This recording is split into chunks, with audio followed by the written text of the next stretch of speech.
What's it look like to do something that the previous two generations haven't been able to do?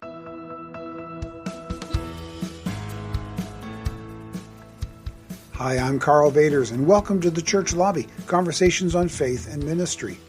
My guest in this episode is Todd Wilson, and we'll be talking about some of the lessons we're now learning as we look back at 70 years of the church growth movement. Our conversation is based on the content of Todd's new book, How Did We Get Here? Looking Back to Look Forward, which is a thorough examination of 70 years of the church growth movement. A PDF of his book is available in the show notes for free. If this topic sounds familiar, it should, because this was the subject of my book, De-Sizing the Church, How Church Growth Became a Science, Then an Obsession, and What's Next. One big difference, however, is that Todd, as the co-founder and founding CEO of Exponential, didn't just come up in the church growth movement, he was a leader within it. So he has a unique perspective to offer about some of the unintended negative consequences. And don't forget to stick around when the interview is done. I'll come back with my short take on that phrase that Todd and I will repeat several times in this conversation, the idea of unintended negative consequences and how we can help reduce them in the future. Also, just for your awareness, we had a small technical glitch when my mic cuts out and goes to my supplemental mic. The audio stays very clear, but it will sound different. I just want you to know that's on our system, not on yours.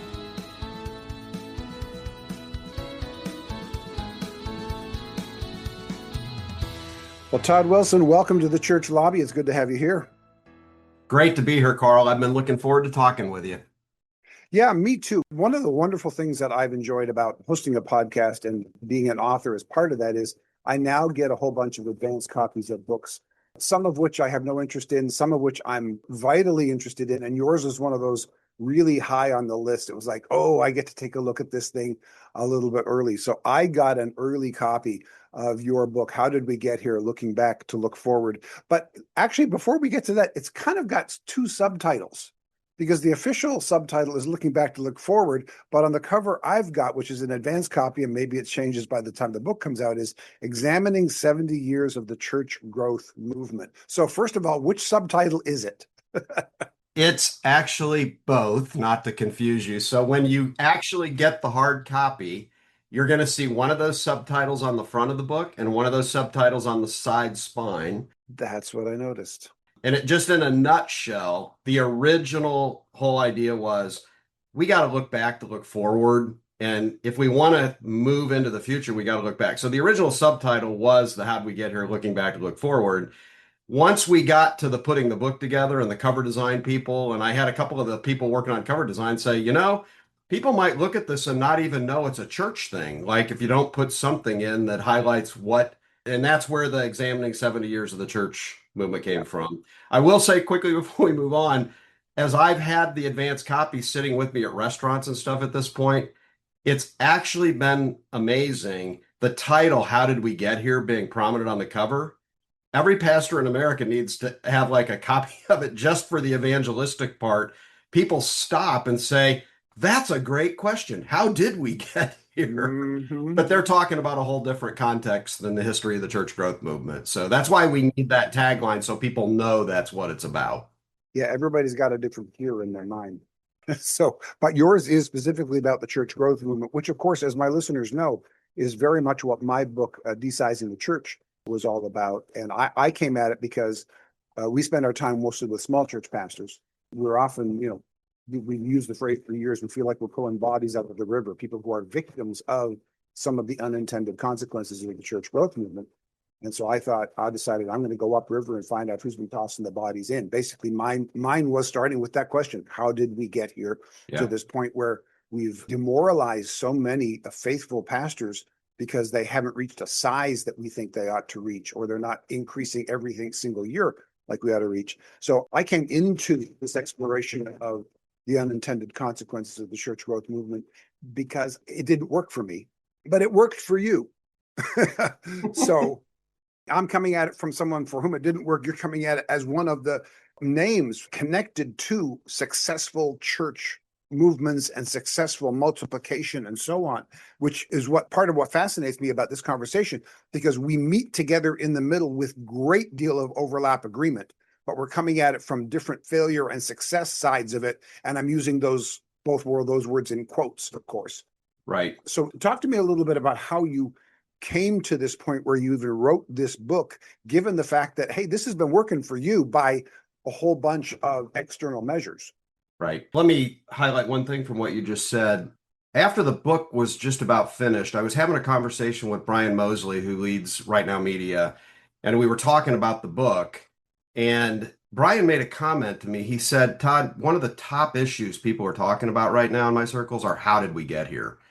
And that question, how did we get here, to play to what you're saying right now, on one end of the spectrum, people are asking the question, how do we get here? Cynically, because of what's going on in culture, because of what's going on in the church. Like, how in the world did we get here? Yeah. On the other end of the spectrum, what I've discovered through this process, and I mean, you and I have been at this a long time, coming at it from different places. What I discovered is the younger generation right now really doesn't understand the background of how we got here. No. They've inherited things, but don't understand. I had a couple of leaders previewing the book, and when they got to the part on Rick Warren's baseball diamond, oh, I had heard of the baseball diamond. I never really knew what it was. Oh, And you interesting. got to think that's right at the core of the current operating system in the church. And yet a lot of the young people entering ministry right now don't have even the context of what some of those basic things are that are the building blocks to get us where we are. So when I back the clock up, Carl, though, and like the background on the book, I've spent 25 years now really championing church planting. Like, my life mission is to see churches embracing church planting and multiplication in whatever form that is, small, big. It doesn't have to be big. There has been a paradigm that you got to be big to do it, and someday when you grow up to be big, you can do it, which is, as you know, a false narrative. Yeah. In fact, that's part of our barrier in church. So I have, over the past decade, had a growing angst that the mission that we had at Exponential, to see 16% of churches reproducing, there's no way we're going to get there with the current operating system of church, the way we have done the operating system. So I started on a journey years ago, over 5 years ago, of looking at the actual operating system of church. Like, not how do we get here, but what's the operating system? And what I discovered is pastors think in terms of models or apps. If you do the phone analogy, there's the operating system inside, but then you have apps and programs that run on the operating system. Pastors don't think about operating systems. They think about what's the app? How do we do the program? How do we have the silver bullet, the do. Yeah. And as I studied the operating system, realized that, oh my goodness, we need to have a healthy conversation of unpacking what the actual under the surface operating system that powers most of the churches in America. Again, small, large, it doesn't matter. Yeah. That's what's fascinating, is whether you're a church of 80 or a church of 8,000, I'm going to suggest to you that the average church in America is running on the same operating system. The issue is the model or app of how you do it. So I started a book 5 years ago, identified 12 dimensions of the operating system and how it's good and bad, and started writing that book. And 2 years ago, I was halfway finished. I had 12 dimensions of this operating system, and the book felt really heavy. And so I thought, I got to add a chapter on the modern church growth movement and how we got here. That one chapter hijacked the first book. So I never finished the first book. And in the process of writing that one chapter on the history of the church growth movement, I personally discovered how much I didn't know about how we got here. And so 2 years later, 450 pages, hundreds of hours of interviews. I mean, it's been a massive looking back at the history of how we got here. That's how this book landed. And as a futurist, spending 2 years on a history book, I'm ready to get where this book tries to go, which is to look forward, to get back to the future. Yeah, you and me both. Your journey sounds so familiar because I'd written 4 books on a challenge to the operating system, particularly how it affects pastors of small churches. And then it was the same thing. It was like, let me take a little bit of a look in here. And I really thought it might be a podcast episode or something, just like you thought it might be a chapter of your book. And the same thing, it just grew into this monster that I then finally had to whittled down to a book that somebody would actually want to read, because it could have been 2 to 3 times as long as my book was, and yours the same things. There's so much about how we got here. So you refer to it as a particular operating system, and I love that analogy. We're paying attention to the apps, and we're comparing apps, and hey, look at this cool app that my church is running, and not nearly enough of us are paying attention to what's the underlying operating system that really is the main impact. Or maybe we could describe it as culture. What's the culture underlying everything that is really the issue at hand here? So how do you describe then what is our current operating system? I've named it affectionately the consumer-driven operating system. I'm not wanting to be a deconstructionist or be negative. I love the local church. My calling is the local church. But I think when we look realistically at what we've got right now, the operating system is programmatic, it's consumer driven at its core, and it's strongly influenced by business management principles, going back with Peter Drucker and others with the question, who's the customer? What do they value? How do you deliver that value? That's where Saddleback Sam and Sally came from, was who's the customer and how are we going to give them what they need? And so I think we have built on a foundation at this point that is very much the customer orientation, and how you add makes all the difference. If the way you add is programmatically by serving the customer, we squeeze out the disciple making side of it as the growth engine. And I think what happens is we're left with this operating system that is optimized on conversion and getting numbers, but not necessarily growing and adding in a way that is capable of reproducing and multiplying. I fully agree. You mentioned Peter Drucker. Let's get to who he was and what he was about, because you very early in the book identify Donald McGavran, as I do in Desizing the Church, as someone that I quite frankly thought would be the villain in the story, and it turns out he wasn't. It turns out his ideas were co-opted by a different operating system, and we used his language to a large degree and not really didn't adapt his concepts to the degree that we thought we were.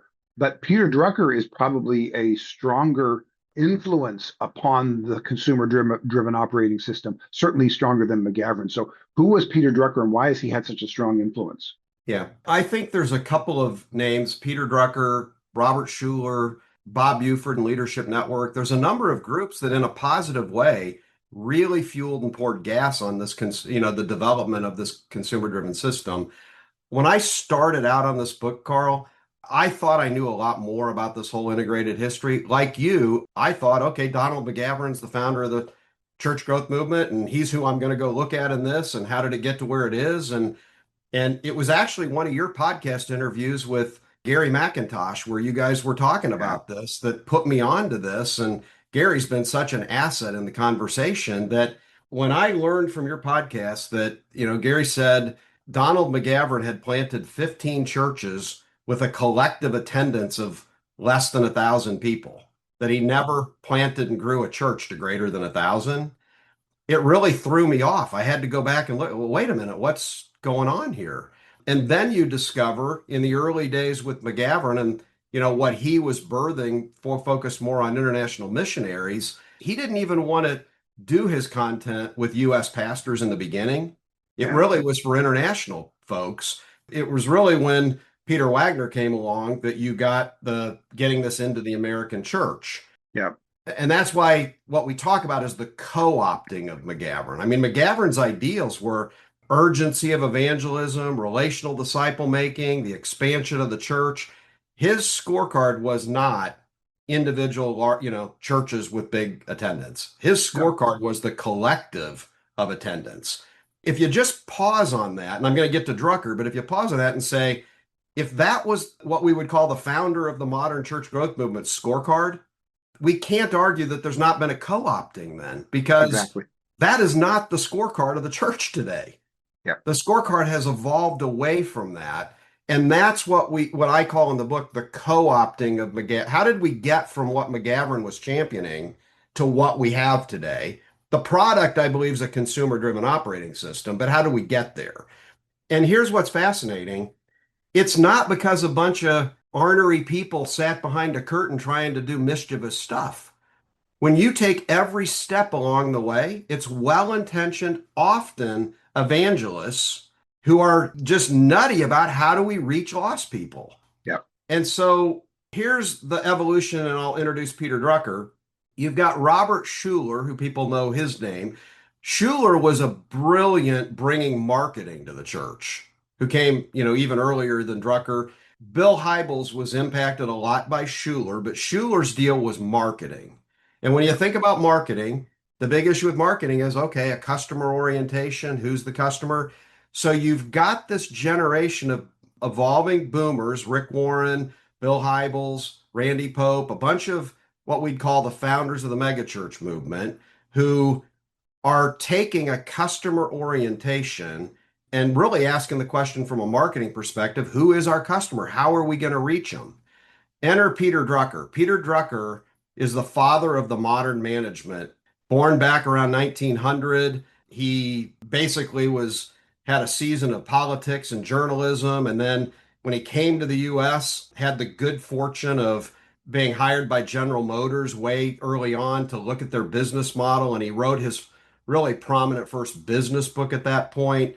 He eventually concluded that the nonprofit sector was going to be the solution to society, and eventually tweaked that into, I think this large church, he called it the large church phenomena, is what could really be hopeful for the future of the US. What we need to understand is Drucker's context was customer orientation, customer orientation. Drucker ended up mentoring Rick Warren, mentoring Bill Hybels, Bob Buford, the founder of Leadership Network, mentored by Drucker. In fact, some of the negative press you'll get called those three the Druckerites. You had Drucker, the mentor, and then you had Hybels championing the seeker movement, Warren championing purpose driven, and Buford championing business principles in the church. And at the core of all of those is this customer orientation. I keep a poster or a print in my office commissioned by Bob Buford of Drucker's three questions. Who's the customer? What do they value? How will we deliver it? That commissioned art piece was in Warren's office, was in Hybels' office, was in hundreds of around the country. So the big impact of Drucker was mentoring so we'll say the founding pastors of the megachurch era and I'm going to say discipling them in the customer orientation. And it's that customer orientation that eventually delivers us a consumer-driven operating system. Yeah. As you're describing it, it feels like you've got these people who are Christians, who are Christian leaders, who have, as you said, a true desire to see people come to Christ. This is not nefarious. This is, I use the term, you use the term, an unintended negative consequence. And they go to Drucker and they see what feels like apps. It feels like, hey, here's new ways to kind of present this. And in fact, when they presented it to us, they would often talk about how our theology and our basis and our operating system stays the same, but we've got to be adaptable in our methods.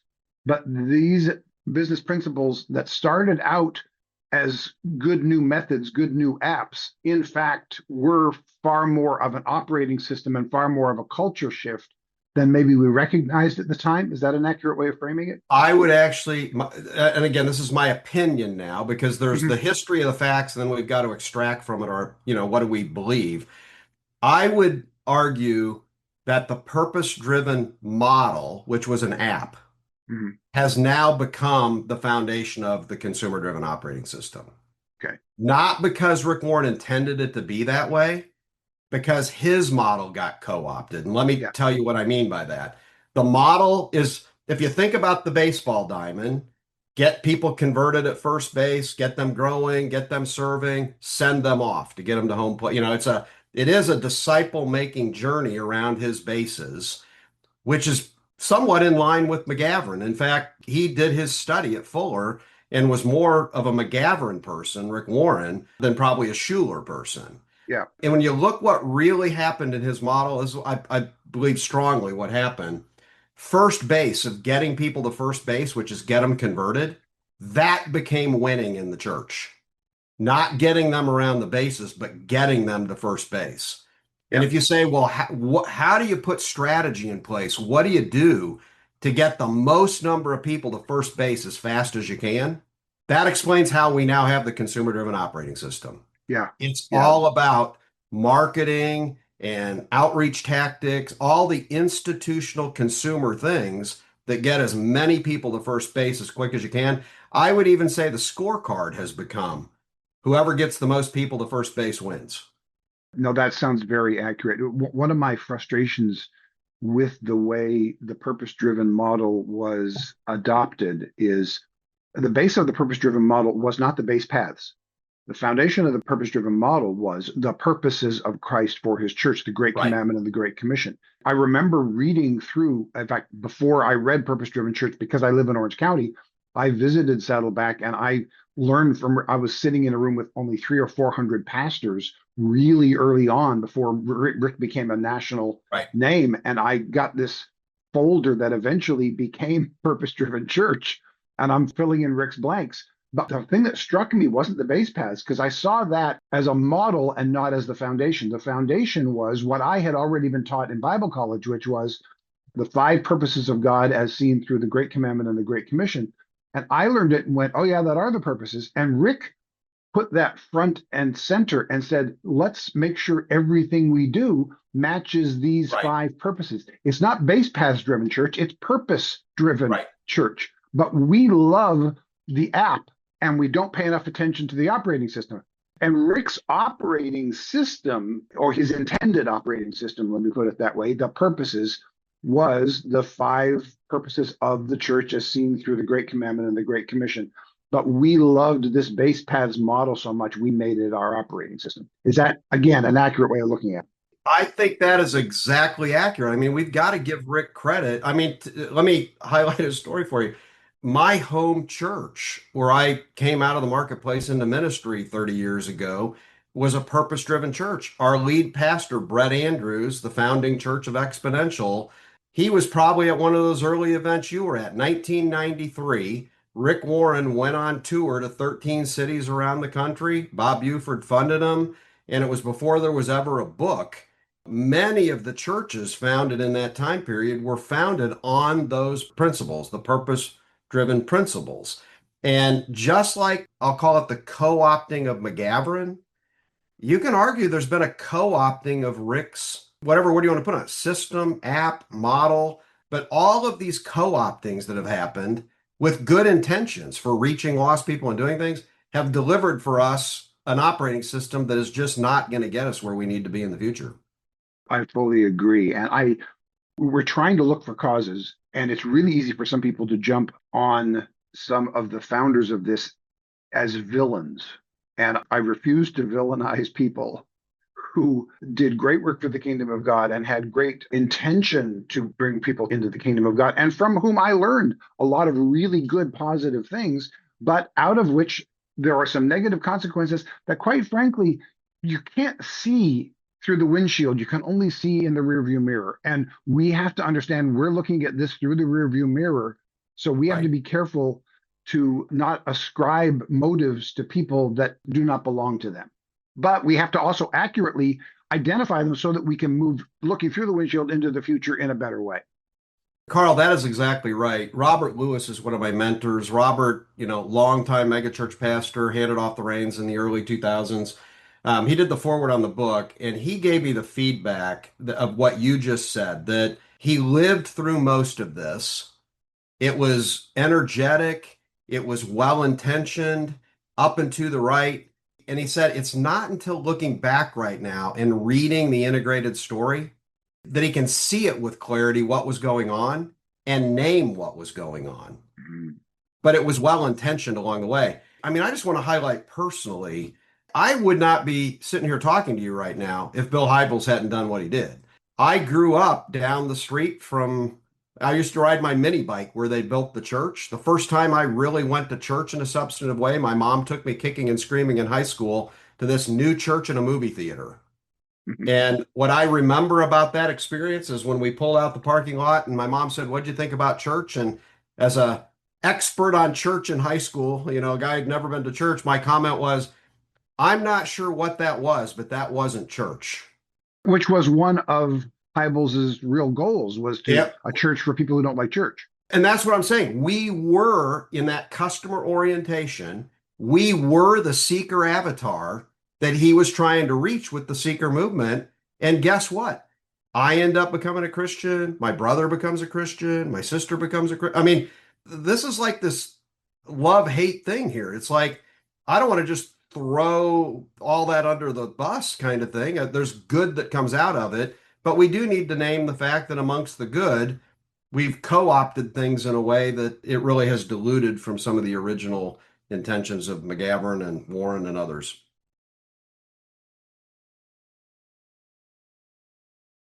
Okay, so we've identified and we I think really very much agreed on some of the challenges here, some of the problems, again, unintended negative consequences. But what does that mean for us? Because we are no longer in that era. As you mentioned earlier, you talk to younger pastors, especially, and they go, I've heard of that base pass thing, but what is that really? So we are really no longer in that era. And in fact, you define the eras that we've been through. So let me read them to you from your own book, because you are in the same place that I know I am in at this point. When you, just so everybody listening, when you get to the point where you're beginning to promote your own book, you're sick of your own book. And there are doors in your brain that have closed about what you actually put in your book. So this is why, because people hear me regularly interviewing authors, and I'm always quoting their own book back to them and asking for comment. And the reason is because they don't remember it. Once they hear it, then it sparks them, and then they can offer the explanation. So I know that's where you are, because I've been there many times myself. But you outline these discernible eras. So it starts with the McGavran missionary insights, which we've talked about. And then the seeker-sensitive movement, which is primarily Hybels, right? Yep. And then purpose-driven, which is from Rick Warren. And out of that, we get this megachurch explosion. So the megachurch explosion was what? We're talking 90s and O's, Yeah, pretty much? Well, really into the Late 90s, late 80s into the 90s. Okay. Okay. And then out of that, where are we now? How would you define the era that we're in now? I would say that we went through the growth part of the eras, which would have been the mega. We went into what I'd call the institutionalization era that we're already out of, and that's one of the most fascinating eras relative to the birth of the modern business sector. People don't realize that church leadership, we get fascinated with church leadership. The whole sector of church leadership, it wasn't even born until the early 90s. No. It wasn't a thing until the early 90s. And when you look what happened in the 90s, all of a sudden you've got the explosion of books and resources and conferences. And before that, you didn't have any of that. In fact, I think one of the most pivotal shifts in this whole timeline is what I would call the birth of the church CEO, which prompted the birth of the church COO or executive pastor, where we're mimicking in the church the marketplace. And there's no way around it. When you're growing big things, the root of it is when you get to where you've got thousands of people, you've shifted from a cause-based organization to an enterprise. And now you've got all the enterprise dynamics at play. It's sort of a bittersweet thing. It's like we want to grow big, and then there's all these enterprise dynamics that create tensions and sideways energy and take us off mission and do things. So you've got that going on in the 80s and 90s with the explosion of the mega piece of it. I believe we come into about 2005 and we're winding down the modern church growth era at that point. It's been institutionalized. And now we're looking extra. You've got all these apostolic entrepreneurial megachurch leaders who begin looking outward. And I would call that the outwardly focused era. So you've literally got externally focused church. You've got the birth of church planting networks. People don't realize before 2000, denominations planted churches. Yeah. There's no Acts 29, no city to city, no stadia, no new thing, no local net. All of those church planting networks that we see as the church planting organizations today, they're birthed in the 2000 to 2005 window. That's all as these entrepreneurial mega leaders are looking outside the walls of the church. So you get externally focused, you get church planting networks, you get multi-site, you get the missional attractional conversation, and you get the multi-ethnic conversation. And I would put all of those in the 2005 to 2015 window. And then we get to what feels like the forest burning down. I would call 2015 to 2025 the disruption era. Yeah. And figuratively, you've got COVID sitting right in the middle of it. But from 2015 to 2025, the forest is burning down. I believe we've got the fracturing of evangelicalism. Personally, I don't see it coming back. I think it's fractured in a way that it doesn't come back. And so if there's good news or hope in all that, we're in the disruption era, but usually what comes after the forest burns down is revival, new life, new birth. And I think that's where the optimism by some people comes in with what's happening with the next generation, and which we could talk about that too. But I think we're currently hopefully winding down what I'd call the disruption era. Okay, so we started talking about this consumer-driven operating system. How much of that is still in play? What should the new operating system be, and how are we doing with that transition? Because that's, as anybody who's had a full integer digit from an 8-point to a 9-point operating system change on any of their electronics know, it takes a little while to adapt. And if we're talking about a church operating system, we're talking decadal adaptations. So where are we in that right now, do you think?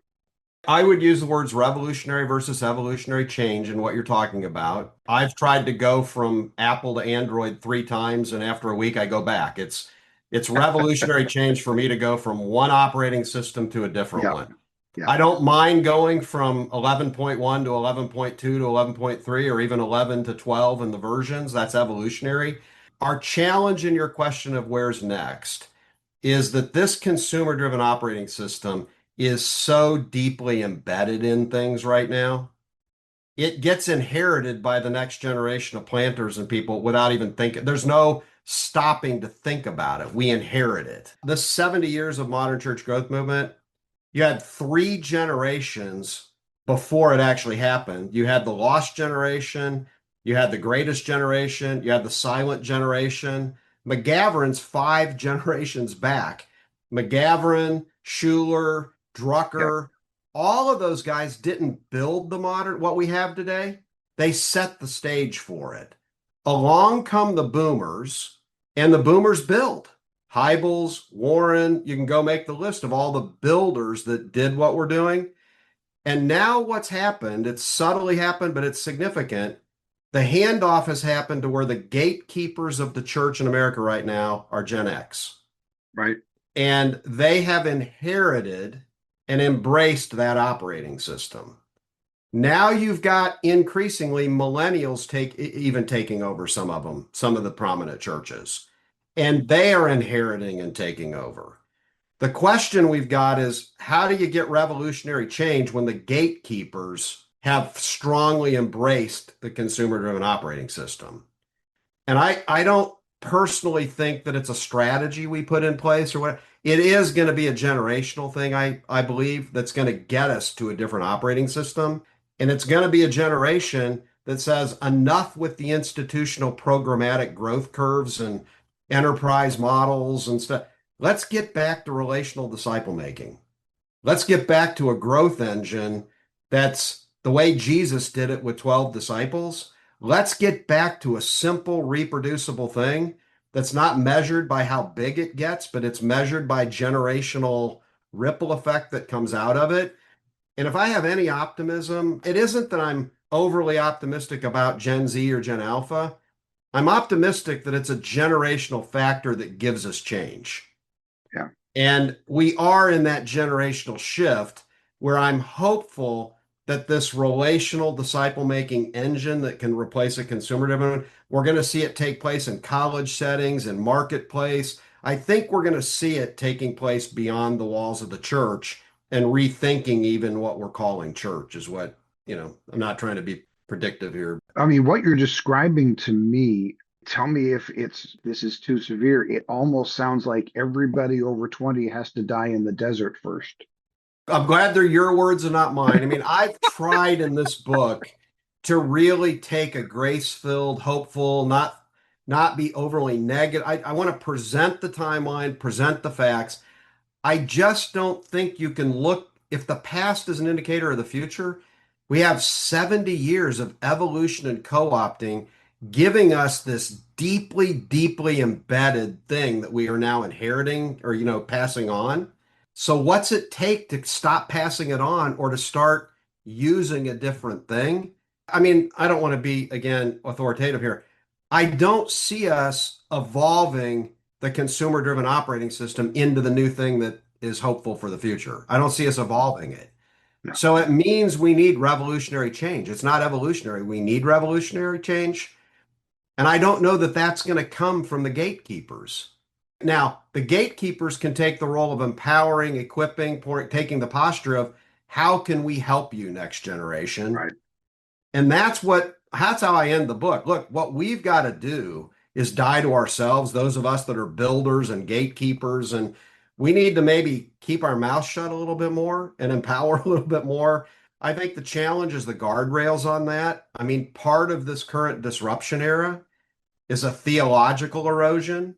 We can't Hmm. underestimate this theological erosion that's Yeah. happened because as we get the energy of the next generation, we can be very in danger of just the next new age movement if we're not careful. I mean, there's no guarantees about what's at the center of this new thing that happens with a new operating system. Yeah. As with every spiritual revolution, there are also unintended negative consequences, just like we've seen, including those theological extremes that we need to set up guardrails against, which is, I used the extreme, you know, Moses analogy of everybody over 20 dying in the desert. But the other part of that, of course, is that Moses did hand off to Joshua. If we, as the Moses, because you and I are in the Moses generation of this particular era of church leadership, to be able to hand off to a Joshua. We've been blessed in our congregation that I handed the pastorate of my church off to my church, the church I serve, off to my Gen X era youth pastor, who immediately has begun handing off to the millennials and to that next generation. He didn't wait like I waited to train the next generation. I didn't wait intentionally, but I was stuck in the middle of this consumer driven operating system and I operated that way. He is further outside of that than I am. And now those that he's training under him that we're now seeing raise up in our church are very much outside of that and have so little familiarity with the problems that you and I are talking about that it's actually really refreshing because they don't have to unlearn that stuff. Right.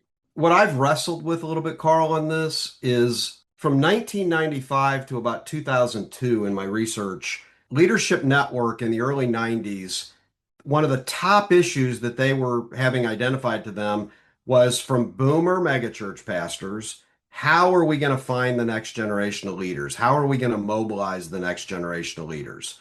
So Leadership Network convened what they called their Young Leaders Network. They went and found Gen X leaders who were in their 20s that were going to be planting the churches of the future.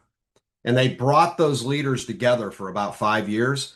It would have been fascinating to be in this group. In this group is Mark Driscoll before he plants his church, Chris C., Dan Kimball. The list was amazing of people in this group. And when I interviewed as many of those people in the group as I could, these are at the time, they're young Gen X leaders who want to take the world and they're going to mobilize to plant churches. What brought them together, believe it or not, was Leslie Newbegin's missional teaching. They came together and said, how do we plant missional churches to meet the needs of postmoderns and reach postmoderns? And when you hear that part of the story, put us where we are right now. There's young people, energetic. How do we reach the next generation? How do we not be constrained by the current consumer driven system? How do we get to the next thing? And the first question you got to ask is there's a group of change makers in 1995 to 2000 who are the kinds of people that would change things. And now you look 25 years later and say, well, why hasn't it changed? And then you look at what happened from 2000 to 2005 with the missional conversation. Another one of my learnings in this, I went back and read about 20 of the missional books from 2000 to 2005 window, Alan Hirsch and many others. We need to go back to a lot of those books. A lot of them were really solid in what they were saying, but the strength of this operating system and what command it had in the 2000 to 2005 window was too much for the missional conversation. Yeah. It also got squeezed out. And Yeah. so what I'm trying to say is I don't want to be too negative or the optimism is going to come in what does it look like to overcome that which is so deeply embedded? Yeah. What's it look like to do something that the previous two generations haven't been able to do. What role do those of us play in the previous generations to enable and equip the next generations to do what needs to happen? And that's where the burden needs to come from as we're thinking about this. Yeah, and we won't have a chance of assisting in that transition if we don't start understanding the operating system that we've been living under. If we just continue to offer app-based solutions under the same operating system, we have no chance of getting there. There's so much in this and so much more we could talk to you about. So my plan is when you do write that book you intended to write to begin with that you got diverted from, we'll have you back so that we can have the next step of this conversation. But what I want to do is in the bonus material, I want to talk just through a handful of the 12 dilemmas of our prevailing operating system, which is the foundation that you started with for this, just to give some people some ideas of that. So if anybody wants to get any of this or any of the previous podcast bonus material, you can do that one of two ways. If you become a financial partner of this ministry, go to karlvaters.com/support. And if you become a partner, you'll get some bonus material, including the free weekly newsletter that gives you access to all of our bonus podcasts. If all you want is the bonus podcast and none of the other material, you can become a free newsletter subscriber by going to karlvaters.com/subscribe. Either way, you get this bonus material from Todd and all of the previous bonus materials from all of our previous podcast guests. So in order to do that, what we're going to do again is we're going to take about 10 minutes or so. Obviously, we're not going to get through 12 important points in 10 minutes, but we're going to give you a quick idea of what that's about, and you can anticipate both what's in the book currently and what's in the next book coming up. But before I let you go, as everybody has to, you've got to do the lightning round. Are you ready for the lightning round, Todd? I hope so, Karl. There's always this sense of anticipation and sometimes dread from my guests, but it's seldom as bad as it feels. All right. Question number one, what are the biggest changes you've seen in your field of ministry in the last few years, and how have you adapted to them? I would say, my ministry the last 20 years has really been in the church planting space. And so in that area, there has been this shift from a denominational centric to a network centric. Those networks have now, many of them, grown to also large institution. And now we're seeing a more decentralized geographic base, things like Carolina Movement and Multiply Indiana and the Houston Church Planting Network. We're seeing a lot more of the traction and action happening in a decentralized way. And there's just so many emerging and evolving networks that are happening. So on a positive side, it's becoming much more decentralized. And that's why we got to get that revolutionary change, because we're going to just keep reproducing an old model of things in an accelerated way. Yeah, some of the we mentioned earlier about how church planting, for instance, and so much of church life happened through denominational doors. It's not the denominations are gone, they're still around. Right. But we are definitely in a post-denominational era where the primary connectivity between churches and pastors is typically not along denominational lines. And there are some negatives to that because sometimes that allows for theological drift. And there are some positives to that because now we get to share resources that are not from such a narrow worldview as we have only within our denominations. And I think that's going to accelerate as well. So yeah, so question number two then becomes, what free resources like an app or a website have helped you lately that you would recommend for small church ministry? Yeah, I take significant advantage as a nonprofit running one myself of TechSoup.org. If people haven't heard of it, it's a resource where you get some free, some significantly discounted resources there. My entire web stuff through Amazon AWS, I get like $1,000 a year of credits for less than $100 with TechSoup, and the membership there is free. So that's the one. TechSoup.org, as always, it'll be in the show notes. Number three, what's the best piece of ministry advice you've ever received? Well, I'm going to give you two if it's okay. One's Sure. general, one's specific. The specific, I'm very entrepreneurial. I like to start new things. So Bob Buford looked at me at one point and said, "Let me just tell you my number one piece of advice for you. You should never start something without an exit plan from what you're starting." So that idea of not, when you're dreaming up the new thing you're starting, how do I get myself out of it? How do I start it, but have an extraction plan that I'm not going to forever be captive in it? The second one was my calling into ministry to begin with. I had a wise person tell me when I was wrestling with calling.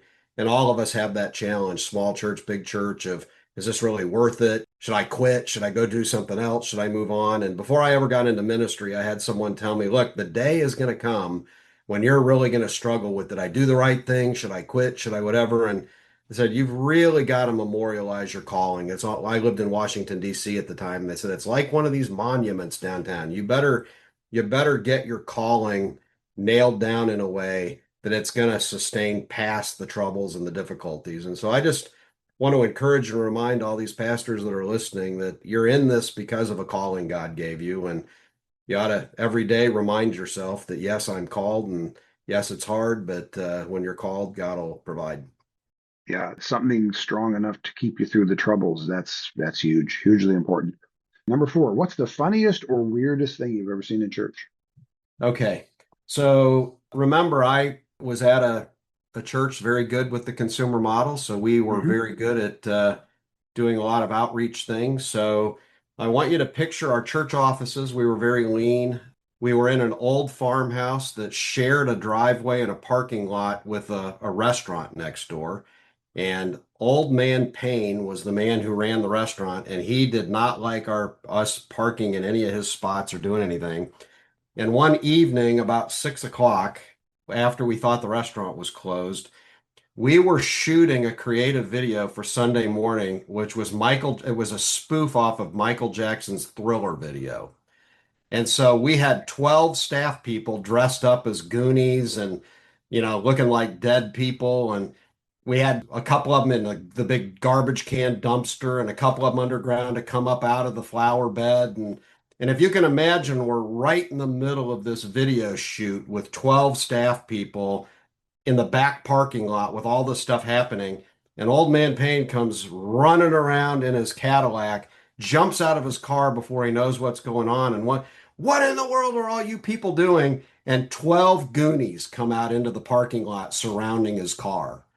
And so, needless to say, the police being called and other things was one of the funnier things.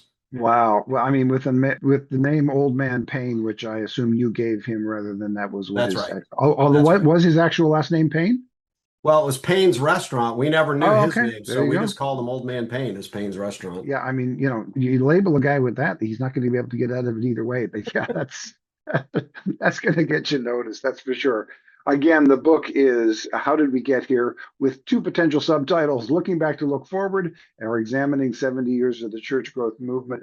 Todd, thank you so much for your time with that today. We are now going to go into just a few minutes of that bonus material to give people some kind of an idea of some of what are you call the dilemmas of the prevailing operating system that we've got. But there's so much to chew on, so much to think about with this, and with the next book, which you intended this one to be about originally. We'll have you back again so we can continue this conversation. But if anybody wants to reach out to you for anything, what's the best way for people to reach out to you and get in contact with you? Social media, online, or what?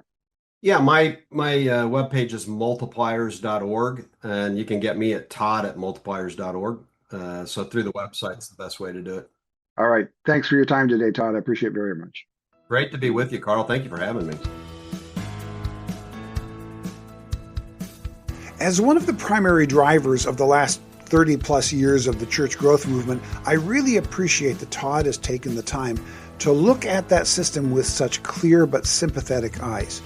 And it's the combination of clarity and sympathy that I want to address as we conclude this episode. We live in a culture, both in and outside the church, where it's so easy to villainize people for what are often unintended errors. As we mentioned several times in the conversation, neither Todd nor I have found any villains in the mainstream of the church growth movement. The ideas that were raised by Donald McGavran were and are solid. The intentions of the main carriers of his ideas, from C. Peter Wagner to Robert Schuller, Bob Buford, Bill Hybels, Rick Warren, and so on, these were people with a passion to reach people for Jesus.